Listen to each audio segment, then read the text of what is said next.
Bien des jeunes candidats au programme d'appui à l'emploi salarié PAES ont répondu présent à l'appel du ministre en charge de l'emploi. Faut-il le rappeler, le 27 avril 2016 coïncide avec la suspension provisoire du programme au titre de l'année en cours. S'en est suivi une désolation inouïe dans les rangs de la jeunesse. Mais fort heureusement, il ne s'agit que d'une suspension provisoire pour des investigations guidées par des préoccupations d'ordre moral, puisque des rumeurs ont failli discréditer la qualité du recrutement. Justement, les investigations ont pris fin.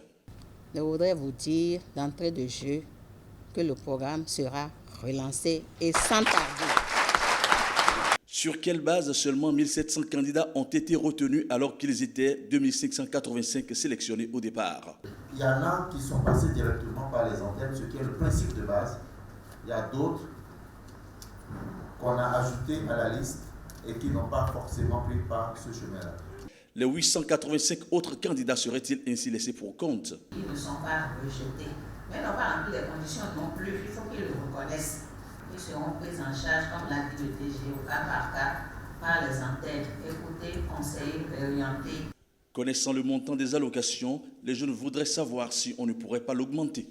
Nous verrons bien ce qui est possible. En attendant le renouvellement de leur contrat premier emploi professionnel, certains jeunes n'ont pas reçu leur salaire du mois de janvier. Mais pourquoi? C'est ce mois qu'on a utilisé pour relancer le programme. Et vous savez qu'un stagiaire n'a pas de congé payé. On vous a laissé prendre un mois de repos qui nous sert à faire les formalités. À l'expiration du stage, dans quelle mesure le contrat actuel du stagiaire pourrait-il déboucher sur un contrat à durée indéterminée? Je ne le promets pas, mais je l'ai dit, nous devons travailler sérieusement avec le secteur privé. C'est le secteur privé en principe qui est le premier créateur et de richesse et d'emploi. Quoi qu'il en soit, des millions de jeunes ont l'opportunité d'améliorer leur employabilité à travers ce programme aux objectifs bien nobles.